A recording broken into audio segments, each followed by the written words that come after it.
লেবুর হালি 100, হঠাৎ বেড়েছে শসা বেগুনের দামও। রমজানে চাহিদার সুযোগে বেপরোয়া বিক্রেতারা। সরবরাহ স্বাভাবিক থাকায় ডাল, ছোলা, চিনি, খেজুরে স্বস্তি। ঝাটকা সংরক্ষণে পদ্মা মেঘনায় 2 মাস সব ধরনের মাছ ধরায় নিষেধাজ্ঞা শুরু। জেলেদের ঘরে সরকারি সহায়তা না পৌঁছানোর অভিযোগ, প্রয়োজনীয় ব্যবস্থা নেওয়ার দাবি। এপ্রিলে শুরু হচ্ছে চট্টগ্রামের কুমিরা সন্দ্বীপ রুটে ফেরি চলাচল। সেপ্টেম্বরে চলবে সি ট্রাক। অর্থনৈতিক সম্ভাবনার দ্বার উন্মুক্ত। পর্যটন খাতেও পরিবর্তনের আশা। পলিথিন নিষেধের 23 বছর পূর্তি আজ। শত চেষ্টাতেও বন্ধ করা যায়নি। সচেতনতার উপর গুরুত্ব পরিবেশ উপদেষ্টার। বিকল্প পণ্য প্রস্তুতের পরামর্শ। এবং মুদ্রাস্ফীতি ও স্থবির শিল্পায়নের সংকটে জার্মানি। কর্মসংস্থানের সুযোগ কমায় বাড়ছে বেকারত্ব। নতুন সরকার উদ্যোগ নেবে বলে আশা বাসিন্দাদের।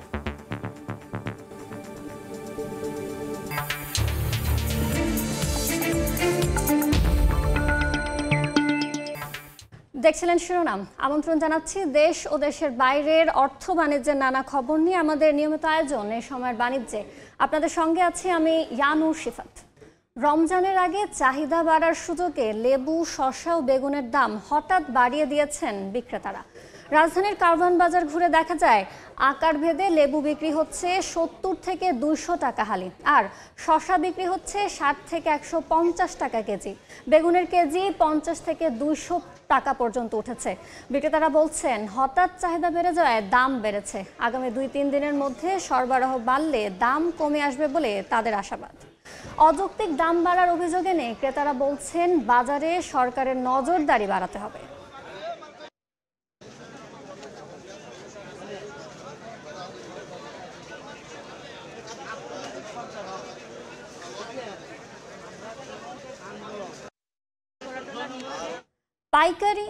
পাইকারি ও খুচরা বাজার পরিস্থিতি জানাতে এই মুহূর্তে রাজধানীর কারওয়ান বাজারে আছেন অন্তরা সেন এবং চট্টগ্রামের খাতুনগঞ্জে আছেন ফেরদৌস লিপি।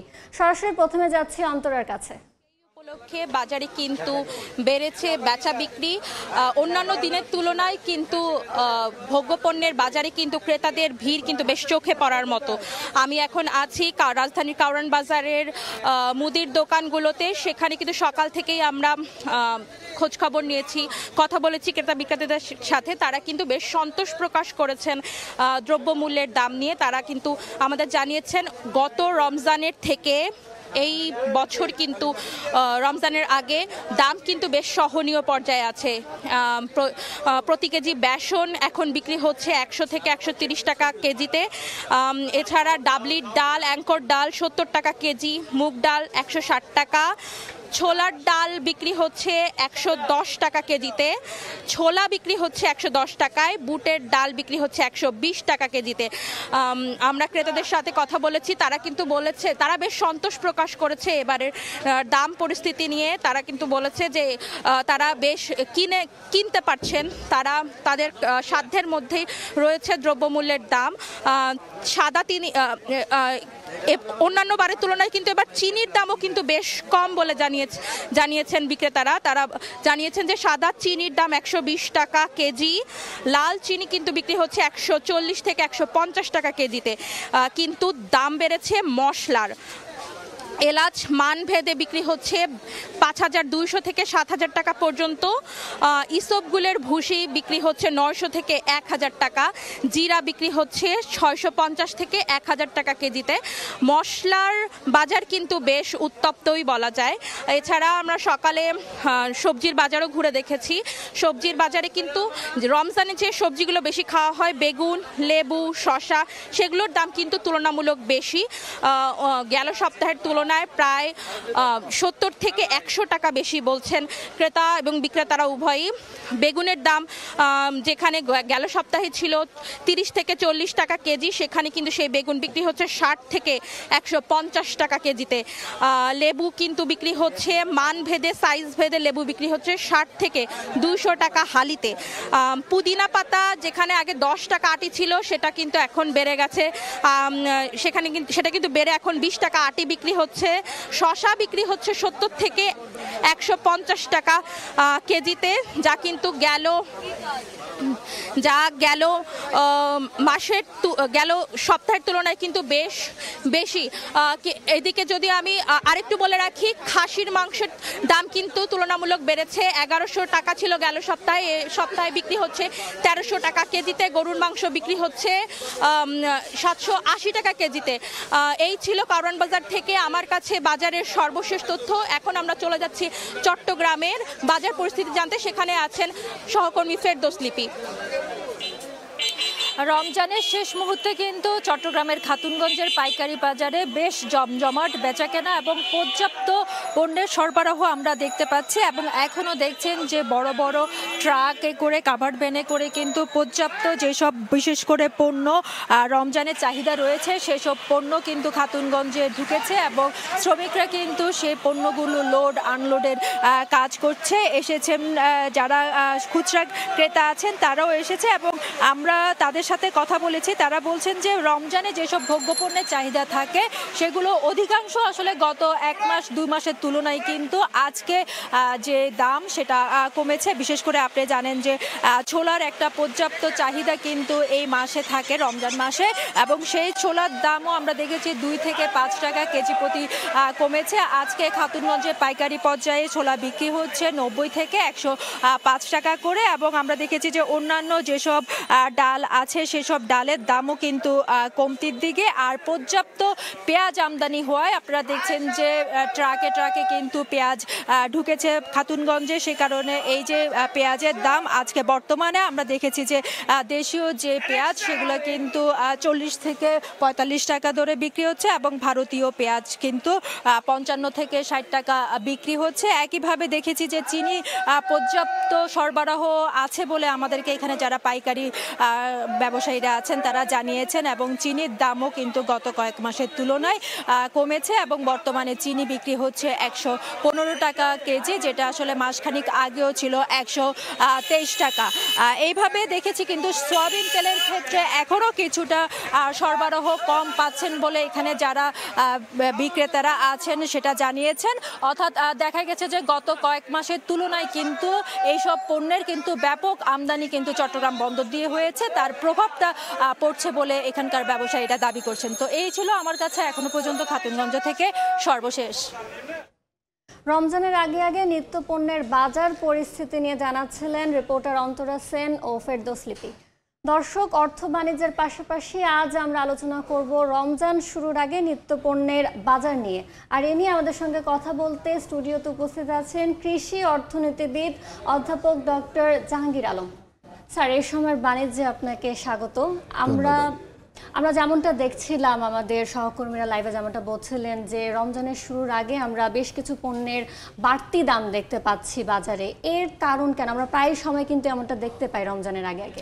দেখুন, এবার কিন্তু সব পণ্যেরই যা দাম বেড়েছে তা না, কারণ এবার সবজি প্রচুর উৎপাদিত হয়েছে এবং বাজারে কিন্তু সবজির দামে এখনো অনেকটা স্বস্তি। যদিও শীতকালীন সবজির যে ভরা মৌসুম এটা চলে যাচ্ছে এবং সামনে সরবরাহ কিছুটা কমবে, আস্তে আস্তে সবজির দাম বাড়বে। কিন্তু বিশেষ করে যেই পণ্যগুলোর কথা বলা হয়েছে এগুলো অনেকটা সবজির অন্তর্ভুক্ত। যেমন বলা হয়েছে যে বেগুনের দাম বেড়েছে, তারপরে লেবুর দাম বেড়েছে, শসার দাম বেড়েছে। তো এইটা খুব অস্বাভাবিক আমি বলবো না, কারণ এই যে সময়টা জানুয়ারি, ফেব্রুয়ারি, এমনকি মার্চ পর্যন্ত, এই সময় কিন্তু এই পণ্যগুলো খুব বেশি বাজারে সরবরাহ করা হয় না। এবং লেবু কথা যদি বলুন, বেগুনের কথা যদি বলুন, এগুলো আরও 2 মাস পরে, 1 মাস 2 মাস পরে বাজারে প্রচুর আসবে। তো এখন যেই সময়টা এটা সরবরাহ স্বাভাবিকভাবেই কম, এটা ভরা উৎপাদন মৌসুম না এগুলোর জন্য। তো কাজেই এখন রমজান যখন আসে তখন লেবুর চাহিদা বাড়ে, মানুষ শরবত খায়, লেবু একটু বেশি খায়। তারপরে বেগুনের চাহিদা বাড়ে, কারণ মানুষ বেগুন দিয়ে বিভিন্ন মুখরোচক খাবার তৈরি করে। তো এইসব কারণে বেগুনের একটু চাহিদা বাড়ে, আর শসার চাহিদা বাড়ে স্বাভাবিকভাবেই। তো এই সময় এটা আসলে চাহিদা বেশি, চাহিদা বেশি কিন্তু সরবরাহ তত বেশি না, যার জন্য দামটা বাড়ে। দামটা এবারও বেড়েছে, কিন্তু যে হারে বেড়েছে এটা খুব শঙ্কার বিষয়। কারণ লেবুর দাম কিছুতেই 100 টাকা হতে পারে না। গতকাল আমি বাজারে দেখেছি 50 টাকা 60 টাকা, এবং আজকের বাজারে এটা 100 টাকা হয়ে গেছে, 200 টাকা দেখতে পাচ্ছি, এবং 200 টাকা মানে প্রকার ভেদে 200 টাকাও হচ্ছে। হয়তোবা সামনের রোজার প্রথম সপ্তাহে হয়তো আরও কিছুটা বেড়ে যেতে পারে। তো এটা কিন্তু অন্যায্য দাম। এটা আমাদের বাজার মনিটরিংয়ে যারা আছেন তারা সেটা দেখতে পারেন। আরেকটি বিষয় হলো যে আপনার বেগুনের কথা বলা হয়েছে, যে বেগুনের দাম 100 ছুঁয়ে গেছে। তো 100 তো ছুঁয়ে যাওয়ার কথা না, কিছুদিন আগে, এখন তো 3-4 দিন আগেই তো বেগুন ছিল 40-50 টাকা। তো এটা এখন 60 টাকা 70 টাকা 80 টাকা 100 টাকা ছুঁয়ে গেছে। তো এটা রমজান আসার আগে এটা ছুঁয়ে গেছে। তো রমজানের সময় যখন বেগুনি তৈরি হতে থাকবে, চাহিদা যখন আরেকটু বাড়বে, তখন তারা হয়তো আরেকটু বাড়াতে চেষ্টা করবে। কিন্তু এটা তো উৎপাদন খরচ যদি বিবেচনা করা হয় এবং মার্কেটিং কস্ট, মার্জিন, এগুলো যদি বিবেচনা করা হয়, এত দাম কিছুতেই বাড়ার কথা না। তো এখানে এখন ব্যবসায়ীরা যারা আছে, এই ব্যবসায়ীরা রমজানের সুযোগ নিচ্ছে। রমজানের যে চাহিদা বেড়েছে, বেগুনের কথা বলুন এবং সেই সঙ্গে যে লেবুর কথা বলুন, তো এইগুলো অনেক বেশি দাম নিচ্ছে। কিন্তু আপনি যদি খোঁজ নিয়ে দেখেন যে গ্রামাঞ্চলে, যেখানে খামার প্রান্তে, যেখানে লেবুটা বিক্রি করা হয়, আপনার অন্যান্য পণ্য বিশেষ করে যেই শসা এবং বেগুন যেখানে বিক্রি করা হয়, এখানে কিন্তু দাম এত বেশি না। এখন ওইখানে কিন্তু কৃষকরা দাম আগে যে দাম পেত তার চেয়ে হয়তো একটু 5 টাকা হয়তো বেশি দাম পেতে পারে, এর বেশি না। কিন্তু এটা আসলে মধ্যস্বত্বভোগী যারা এটাকে বাজারে নিয়ে আসে, ভোক্তাদের পর্যায় পর্যন্ত নিয়ে আসে, তারাই এই সুযোগটুকু নেয় এবং তারা একটা অন্যায্য প্রফিট তারা গ্রহণ করে। সেক্ষেত্রে যৌক্তিক দাম যেন কৃষকরাও পায় এবং ভোক্তারা যেন ন্যায্য মূল্যে পায়, এই ক্ষেত্রে সরকার কি করতে পারে? সরকার কিন্তু, সরকারের একটা বিভাগ আছে, এগ্রিকালচার মার্কেটিং বিভাগ, এরা কিন্তু যৌক্তিক দাম নির্ধারণ করে দেয় এবং এই ক্ষেত্রেও তাদের যৌক্তিক দাম নির্ধারণ করে দেওয়া উচিত। যৌক্তিক দাম নির্ধারণ করলেই যে বাজারে ওটাই সবাই মেনে চলবে তা না। যৌক্তিক দাম নির্ধারণ করলে যারা ক্রেতা, যারা বিক্রেতা, তারা বুঝতে পারে যে সঠিক দাম হলো এইটা বা এর আশেপাশে। তো এর চেয়ে বেশি দাম যদি হয়, তখন ক্রেতা তিনি বুঝতে চেষ্টা করবেন যে এত দাম দিয়ে আমি কিনবো কিনা। কাজেই এই ক্ষেত্রে যৌক্তিক দামটা বলে দেওয়া দরকার। যখনই দাম বাড়তে থাকে, তখন কৃষি মার্কেটিং বিভাগ যেটা আছে, সে উচিত হলো যে যৌক্তিক দামটা বলে আমাদের ক্রেতা এবং বিক্রেতা সবাইকে অবহিত করা, সচেতন করা। আমার মনে হয় এটা তারা করবে। আমরা তো এর আগেও দেখেছি আলুর দামও সরকার নির্ধারণ করেছিল, কিন্তু বাজারে কিন্তু তার কোনো প্রতিফলন আমরা দেখিনি। এই ক্ষেত্রে কি করা উচিত? দেখেন, বাজারে যৌক্তিক দাম যেটা, সেটা সবাই যে মেনে নেবে তা না। যদি যৌক্তিক দামটা যখন দেয়া হয়, সে অনুযায়ী যদি আমাদের বাজারে যদি সরবরাহ প্রচুর থাকে, তাহলে যৌক্তিক দাম অথবা তার নিচেও বিক্রি হয়। কিন্তু যখন সরবরাহ কম থাকে, তখন যৌক্তিক দাম থেকেও আরও বেশি দামে বিক্রি হয়। এটা হলো চাহিদা এবং ডিমান্ডের ব্যাপার। কিন্তু যৌক্তিক দাম যেটা, এটা তার সবাই বুঝতে পারে। এটা আমাদের যারা ক্রেতা বিক্রেতা তারা বুঝতে পারে যে এই দামটা হলো ন্যায্য দাম। তো তার কমও হতে পারে, তার বেশি হতে পারে, এটা চাহিদা এবং সরবরাহের উপর নির্ভর করে। কিন্তু এখানে যদি বাজার মনিটরিংটা খুব জোরদার থাকে, তাহলে খুব বেশি অন্যায্য মুনাফা যারা বিক্রেতা, যারা মার্কেট ইন্টারমিডিয়ারিজ আছে, তারা সেটা নিতে পারে না। কাজে এই ক্ষেত্রে আমার মনে হয় আজকের রমজানের সময় এবং অন্যান্য সময় যখন দামটা বেড়ে যেতে থাকে, তখন যৌক্তিক দামটা ভালোভাবে মানুষকে অবহিত রাখা এবং সেই সঙ্গে বাজার মনিটরিংটাকে জোরদার করা, এটা যদি করে, তাহলে হয়তো আমাদের ভোক্তা যারা আছে তারা অনেকটাই সুবিধা পাবে। এছাড়া আমরা কিন্তু বিভিন্ন দেশের, বাইরের দেশগুলোতে দেখতে পাই যে রমজান আসলে হচ্ছে বিভিন্ন পণ্যে অফার দেওয়া হচ্ছে বা দাম কমিয়ে দিচ্ছে, সেইটা কিন্তু আমরা আমাদের দেশে দেখতে পাই না। এর কারণটা কি? দেখেন, বিশেষ করে অ্যারাবিয়ান কান্ট্রিগুলোতে, এছাড়াও মুসলিম প্রধান যে দেশগুলো আছে, এমনকি ওয়েস্টার্ন অনেক দেশেও রমজানটাকে সম্মান করে এবং এই সময়ে যারা ভোক্তা আছে, যারা রোজাদার, তাদের যাতে কষ্ট না হয় সেই জন্য দামটা কিছু কমিয়ে দিতে চেষ্টা করে এবং এটা রীতি। কিন্তু বাংলাদেশে রীতিনীতির কথা আমাদের ব্যবসায়ীরা খুব একটা চিন্তা করে না, কারণ যেখানে যখন ডিমের দাম বেড়ে যায় তো 15 টাকা 16 টাকা হয়ে যায় এবং এর পিছনে আসলে কোনো যৌক্তিক কোনো বিষয় আসলে এখানে চিন্তা করা হয় না। যে যত বেশি প্রফিট জেনারেট করতে পারে সে সেটা চেষ্টা করে। তো আমাদের এই কথাটা আমাদের চিন্তা রাখতে হবে, চিন্তা রেখেই বুঝতে হবে যে ব্যবসায়ীদের উপর নির্ভর করে আমরা এটা করতে পারবো না। সুতরাং অল্টারনেটিভ বিকল্প ব্যবস্থা কি? বিকল্প ব্যবস্থার মধ্যে হলো যে সরকারিভাবে এখন কিন্তু কিছু কিছু পণ্য ট্রাক সেলের মাধ্যমে ওপেন সেল দেওয়া হচ্ছে, যেখানে আমাদের অনেক যারা সাধারণ ক্রেতা তারা সেখানে লাইনে দাঁড়িয়ে নিচ্ছে এবং এইগুলো লেবুর কথা বলেন, বেগুনের কথা বলেন, শসার কথা বলেন, এগুলো এর অন্তর্ভুক্ত হতে পারে। হলে তারা যদি একটা ন্যায্য দামে, একটা অপেক্ষাকৃত কম দামে যখন বিক্রি করবে সরকারি প্রতিষ্ঠানগুলো, তখন বাজারে এটার চাপ কম পড়বে এবং দামটা এত বেশি বাড়বে না। কাজেই একটা হলো যে বাজারে ইন্টারভিন করা, পণ্য দিয়ে বাজারে ইন্টারভিন করা, শুধু কথা দিয়ে হবে না, পণ্য দিয়ে বাজারে ইন্টারভিন করতে হবে এবং সেই সঙ্গে সঙ্গে বাজার মনিটরিংটা জোরদার করতে হবে, যাতে করে বাজারে অন্যায্য মুনাফা আমাদের ব্যবসায়ীরা নিতে না পারে। ধন্যবাদ স্যার আমাদের সঙ্গে যুক্ত হওয়ার জন্য। দর্শক, আমাদের সঙ্গে রমজানের আগে নিত্য পণ্যের বাজার পরিস্থিতি নিয়ে কথা বলছিলেন অধ্যাপক জাহাঙ্গীর আলম। শুরু হলো 6টি অভয়াশ্রমে মাছ শিকারে 2 মাসের নিষেধাজ্ঞা, অথচ দিন এনে দিন খাওয়া জেলেদের ঘরে পৌঁছেনি 1 ছটাক সরকারি সহায়তার চাল। জেলেরা বলছেন প্রতি বছরই সময় মতো সহায়তা না মেলায় জীবন ধারণই কঠিন হয়ে পড়ে। এ অবস্থায় প্রয়োজনীয় ব্যবস্থা নেয়ার দাবি তাদের। নদী তীরে নোঙর করা মাছ ধরার নৌকা, জেলেদের নেই কোনো ব্যস্ততা, কারণ জাল ফেলা নিষেধ 2 মাস। সকল ধরনের মাছ ধরা নিষিদ্ধ করা হয়েছে। জাটকা সংরক্ষণে মধ্যরাত থেকে চাঁদপুর ভোলা সহ 6টি অভয়াশ্রমে মাছ ধরায় নিষেধাজ্ঞা শুরু হয়েছে।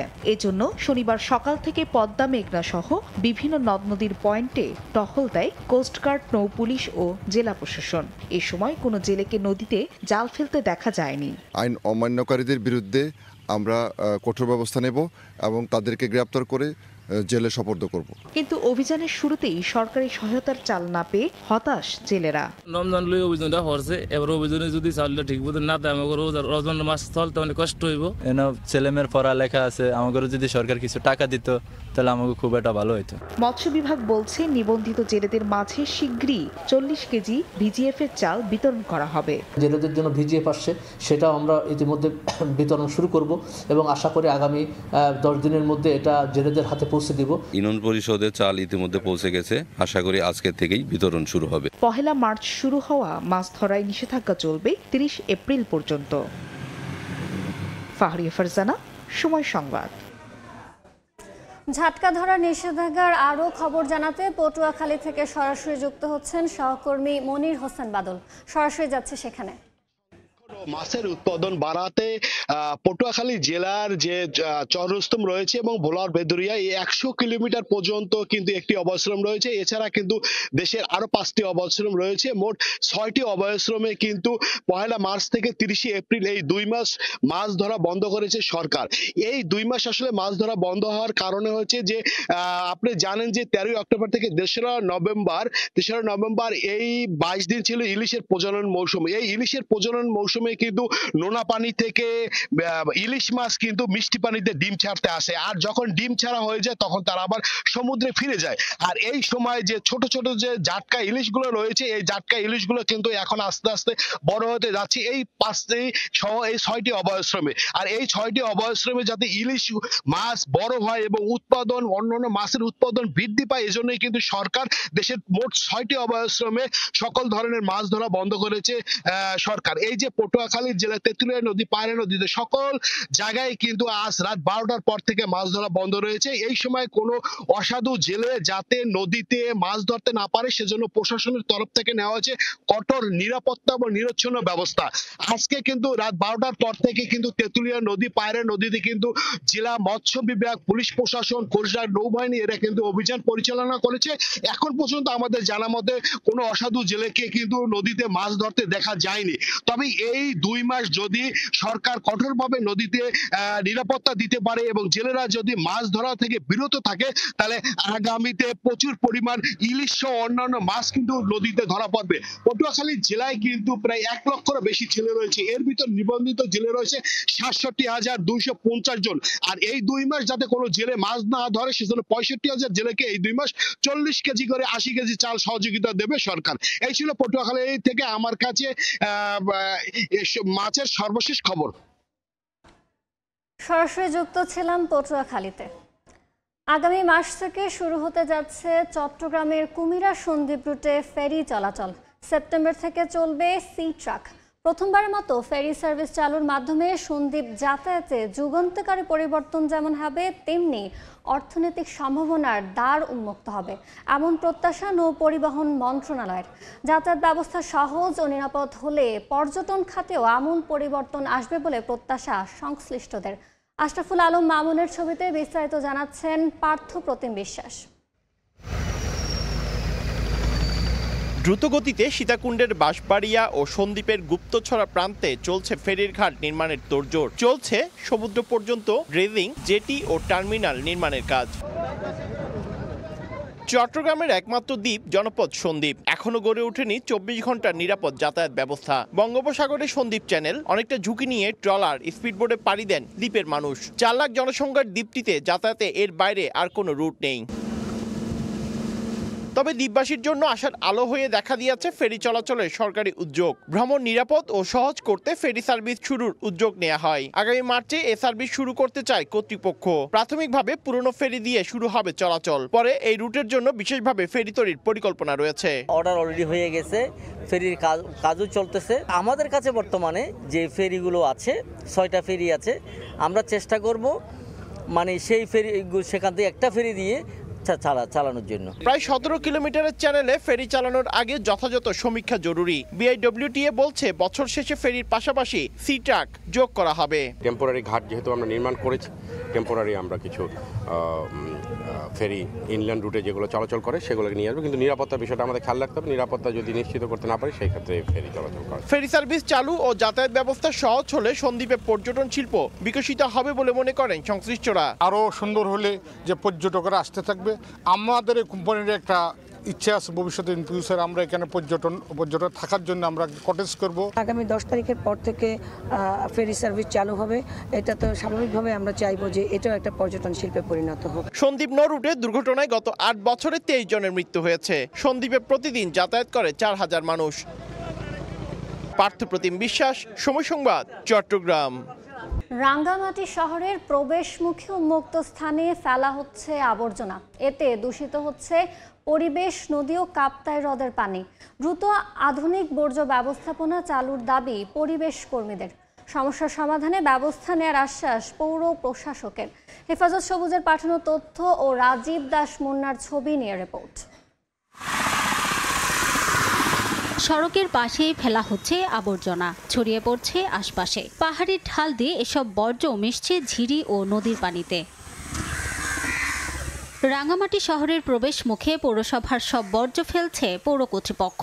এলাকাবাসী জানান, সাধারণ বর্জ্যের পাশাপাশি ফেলা হচ্ছে মেডিকেল বর্জ্যও।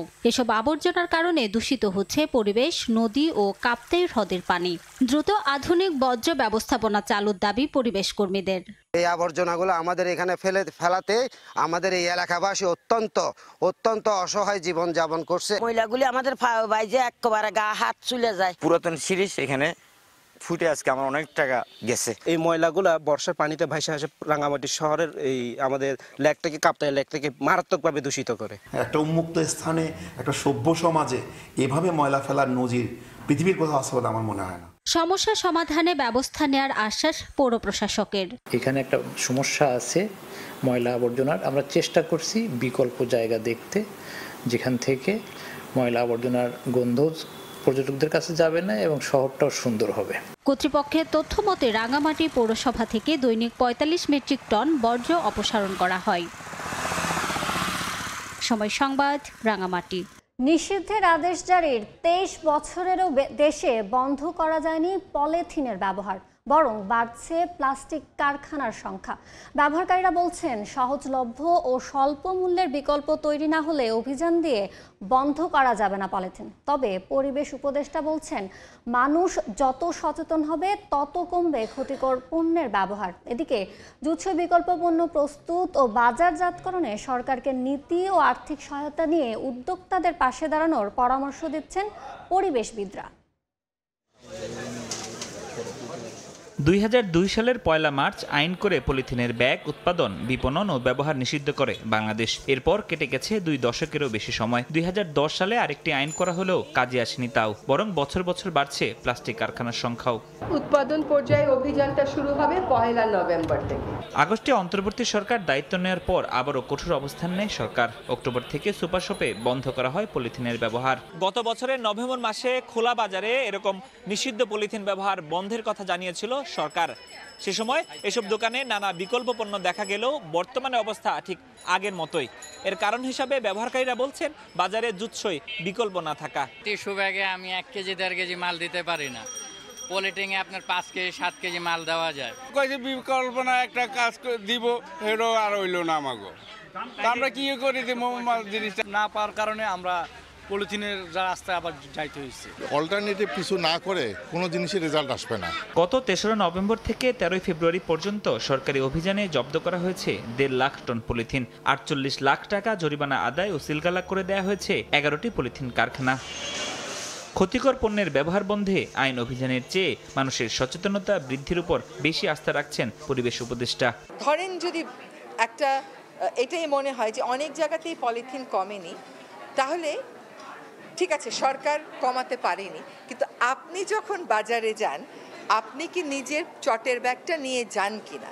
আপনি যদি সেই অভ্যাসটা পরিবর্তন শুরু করেন, তাহলে পলিথিন বিরোধী সরকারের যে অভিযানটা, ওটা আরো দ্রুত কার্যকর হবে। পরিবেশবিদরা বলছেন, সহজলভ্য বিকল্প তৈরিতে উদ্যোক্তাদের পাশে দাঁড়াতে হবে সরকারকে। সিঙ্গেল ইউজ পলিথিন ব্যান্ডের প্রথম দিন থেকেই সরকারের পক্ষ থেকে বিকল্প প্রণোদনা সহ বিকল্প ব্যবস্থাপনাগুলো ঘোষণা করা দরকার ছিল, কিন্তু এখনও সময় আছে। আমরা এখনও এই যেসব কারখানায় পলিথিন উৎপাদন করে তাদেরকেও আমরা কিন্তু এই বায়োডিগ্রেডেবল পলিথিন উৎপাদনের জন্য টেকনোলজিক্যাল এবং ফাইন্যান্সিয়াল সাপোর্ট দিয়ে এবং ট্রেনিং দিয়ে তাদেরকে সেই জায়গা থেকে আমরা ব্যবহার করতে পারি, কাজে লাগাতে পারি। বিশ্বব্যাংকের সবশেষ পরিসংখ্যান বলছে, রাজধানীর 64% মানুষ পলিথিন ব্যাগ ব্যবহার করে। তার মধ্যে দৈনিক প্রায় 2.5 কোটিরও বেশি পলিথিন ব্যাগ একবার ব্যবহার করে বাইরে ফেলে দেওয়া হয়। ফরহাদুর রহমান, সময় সংবাদ, ঢাকা। ব্রাহ্মণবাড়িয়ার নবীনগর ও বাঞ্ছারামপুর উপজেলা সংলগ্ন মেঘনা নদী থেকে অবৈধভাবে তোলা হচ্ছে বালু। ইজারা ছাড়াই একদিনে ডেজার দিয়ে কোটি টাকার বালু তুলছে একটি চক্র। এতে ভাঙছে নদীর তীর। কেউ বাধা দিলে মারধর ও গুলি করার অভিযোগ স্থানীয়দের। তবে শিগগিরই বড় অভিযানের আশ্বাস জেলা প্রশাসকের। হৃদয় পালের ছবিতে উজ্জ্বল চক্রবর্তীর রিপোর্ট। ড্রেজার দিয়ে নদী থেকে তোলা হচ্ছে বালু, পরে বালঘাটের মাধ্যমে তা সরবরাহ করা হচ্ছে অন্যত্র। ব্রাহ্মণবাড়িয়ার নবীনগর বাঞ্ছারামপুর উপজেলা এবং নরসিংদী রায়পুরা সংলগ্ন মেঘনা নদীতে অবৈধভাবে প্রায় 20টি ড্রেজার দিয়ে প্রতিনিয়ত বালু তুলছে একটি চক্র। এলাকাবাসীর অভিযোগ, বালু তোলার কারণে ভাঙছে নদীর তীর। অনেকেই হারিয়েছেন ফসলের জমি, কেউ বাধা দিলে মারধর ও গুলি করে বলেও অভিযোগ বাসিন্দাদের। কথা হচ্ছে তাদের অস্ত্র বেশি চলে, দেখছেন এই যে দেখছেন এদিক দিয়ে গুলিটা করছে, এদিক দিয়ে অপারেশন করে গুলিটা বাইর করতে হয়েছে। দেশ গ্রামের জমি জামা ঘর বাড়ি অনেক গরিব অসহায় সম্পত্তি তারা দুর্বলভাবে কাটতেছে। পরিবেশবাদীরা বলছেন বিষয়টি বারবার জেলা প্রশাসককে জানালেও প্রতিকার মেলেনি। আমার মনে হয় প্রশাসন এগুলো জানে এবং জেনেও যথাযথ ব্যবস্থা গ্রহণ করছে না, কারণ অথবা তাদের সাথে পেরে উঠতে পারছে না। তবে শীঘ্রই বড় অভিযানের আশ্বাস জেলা প্রশাসকের। সেনাবাহিনীর সাথে আমরা কথা চলছে, খুব তাড়াতাড়ি আমরা একটা বড় রকম অপারেশনে যাব। স্থানীয় প্রশাসনের তথ্য মতে মেঘনা নদীর ব্রাহ্মণবাড়িয়া নরসিংদীর অংশে 5টি বালুমহল থেকে দিনে অন্তত 10 কোটি টাকার বালু উত্তোলন করা হচ্ছে। অব্যাহতভাবে মেঘনা থেকে অবৈধভাবে বালু উত্তোলনের কারণে ভাঙছে জনবসতি। বর্ষাকালে আরো ভয়ঙ্কর রূপ ধারণ করবে বলে আশঙ্কা করছেন স্থানীয়রা। উজ্জ্বল চক্রবর্তী, সময় সংবাদ, ব্রাহ্মণবাড়িয়া। আখ বিক্রিতে কম লাভ হওয়ায় খাগড়াছড়িতে চাষিরা নিজেরাই সরাসরি গুড় উৎপাদন করছেন। ভেজালমুক্ত গুড় কিনতে মাঠেই ভিড় করছেন অনেকে। এমন উদ্যোগ আগামীতে পুরো জেলা জুড়ে ছড়িয়ে দেওয়ার কথা বলছে পার্বত্য জেলা পরিষদ।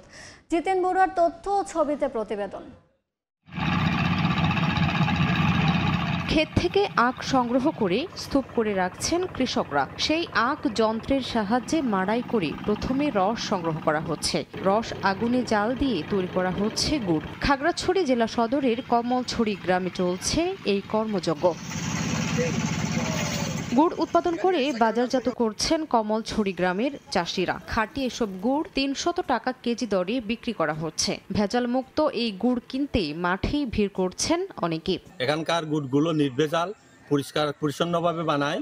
এর আগেও আমি এখান থেকে গুড় নিয়ে গেছি, ভালো গুড় বানাচ্ছে, এই জন্য আমি কিনতে এসেছি।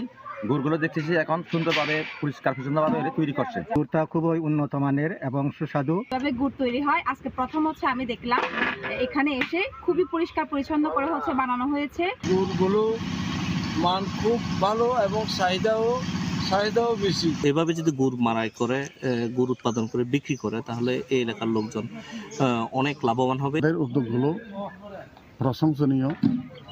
সারা যদি আরো সরকারিভাবে যদি সহযোগিতা পায় আরো ভালো করবে। গ্রামটি থেকে প্রতিদিন গড়ে প্রায় 500 কেজি গুড় উৎপাদন করা হচ্ছে। সময় সংবাদ, খাগড়াছড়ি।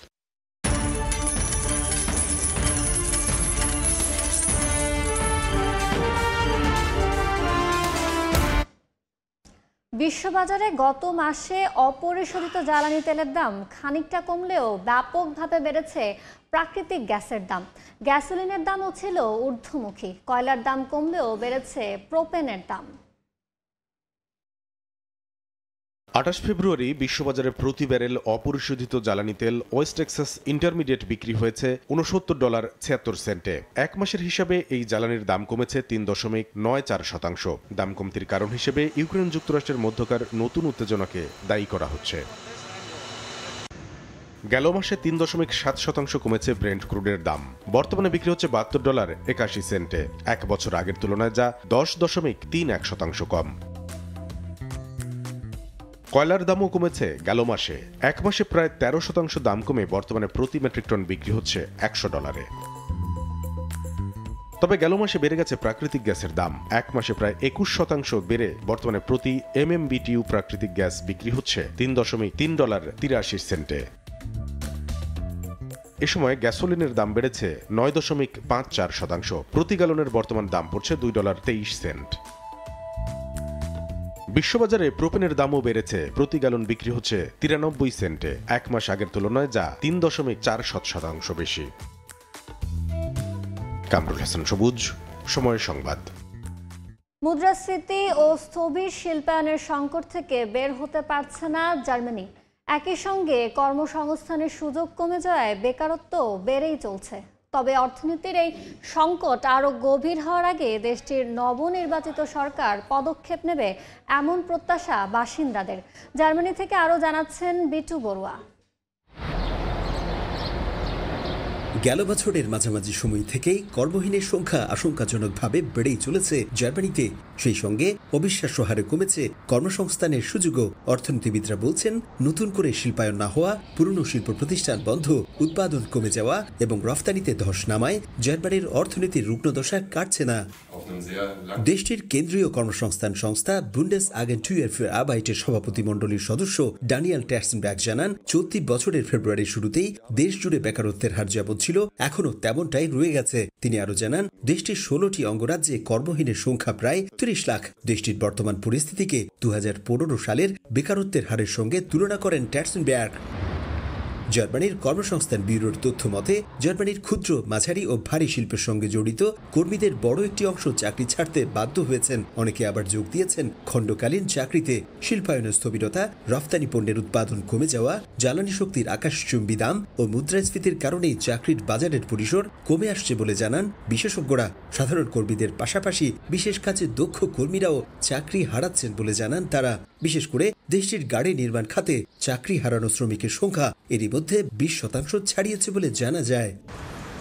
জার্মানির আরবাইটসগেবার বা চাকুরিদাতা সমিতির সভাপতি রাইনার ডুলকার জানান, অর্থনীতির এই ভঙ্গুরতা ও কর্মহীনতার এই চিত্র জার্মানির মতো দেশের জন্য অশনি সংকেত। এদিকে শিল্প খাতে মেড ইন জার্মানির জন্য বড় হুমকি হয়ে দাঁড়িয়েছে পণ্য প্রবেশে মার্কিন প্রেসিডেন্ট ডোনাল্ড ট্রাম্পের শুল্ক আরোপের নির্বাহী সিদ্ধান্ত। ট্রাম্পের এই আগ্রাসী শুল্ক নীতি ইইউ সহ জার্মানির জন্য কার্যকর হলে জার্মানির অর্থনীতি থমকে যাওয়ার আশঙ্কা কর্মসংস্থান বিশ্লেষকদের। তবে সময় থাকতে শিল্প খাতে জ্বালানি শক্তির দাম কমানো, নতুন করে ঋণ না করা, করের হার কমিয়ে দেয়া, শিল্পায়নে সংকট নিরসন, অবসর ভাতা বাড়ানো সহ বিভিন্ন পদক্ষেপের মাধ্যমে পরিস্থিতি নিয়ন্ত্রণে আনা সম্ভব বলে মনে করেন বিশ্লেষকরা। এই অবস্থায় জার্মানির নতুন প্রশাসন উল্লেখযোগ্য ভূমিকা রাখবে এমন প্রত্যাশা সাধারণ মানুষের। গত বেশ কিছুদিন ধরে জার্মানিতে একের পর এক বন্ধ হয়ে যাচ্ছে শিল্প কারখানা, সেই সাথে বেড়েই চলেছে চাকরি হারানো মানুষের সংখ্যা। তবে নির্বাচনী প্রতিশ্রুতি অনুযায়ী এদেশের নতুন সরকার, সেই সাথে আগামী চ্যান্সেলর ফ্রিডরিশ মের্জ অর্থনীতির এই ভগ্নদশার চিত্র সত্যিই পাল্টাতে পারবেন কিনা সেটি সময় বলে দেবে বলে মনে করছেন এদেশের অর্থনীতিবিদরা। জার্মানি থেকে বিটু বড়ুয়া, সময় সংবাদ। সংযুক্ত আরব আমিরাতে পবিত্র রমজানের রোজা পালন শুরু হয়েছে। শুক্রবার তারাবি নামাজ আদায় করেন ধর্মপ্রাণ মুসলমানরা। এবারও মাহে রমজান উপলক্ষে দেশটিতে রোজাদারদের সম্মানে নানা পদক্ষেপ নেওয়া হয়েছে। শিবলিয়াল সাদিকের রিপোর্ট। সংযুক্ত আরব আমিরাতের বাসিন্দাদের জন্য মাহে রমজান যেন আল্লাহ তাআলার অনন্য নিয়ামত হিসেবে প্রতি বছর ফিরে আসে। শুক্রবার রাতে তারাবির নামাজের মধ্য দিয়ে দেশটিতে অবস্থানরত মুসলমানরা রোজা পালনের প্রস্তুতি শুরু করেন। তাছাড়া রমজান উপলক্ষে পুরো দেশ জুড়ে আলোকসজ্জার মধ্য দিয়ে অনন্য আবহ তৈরি করেছেন দেশটির প্রশাসন।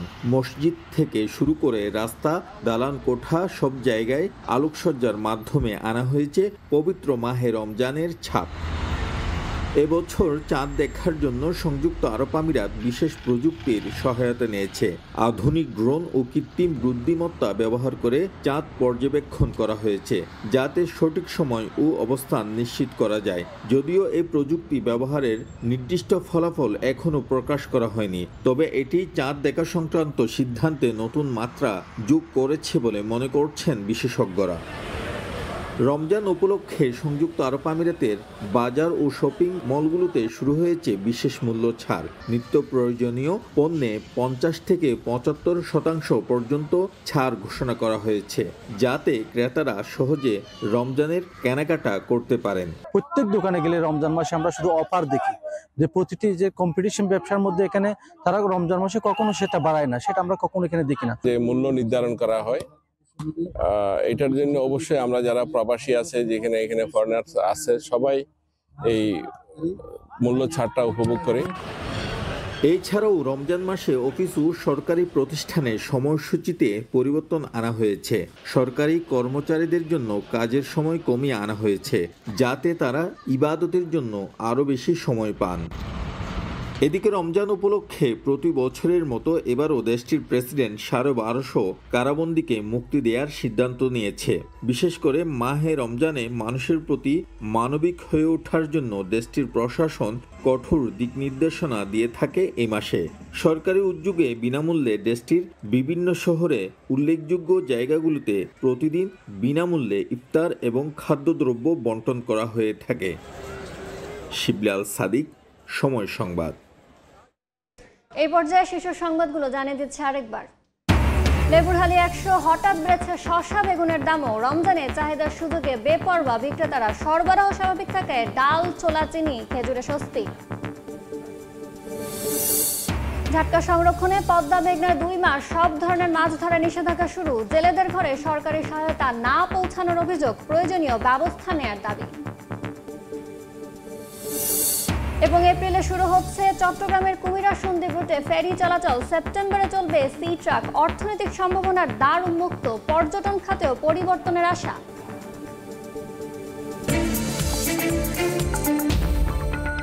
এ ছিল এ সময়ের বাণিজ্যে। সঙ্গে থাকুন সময়।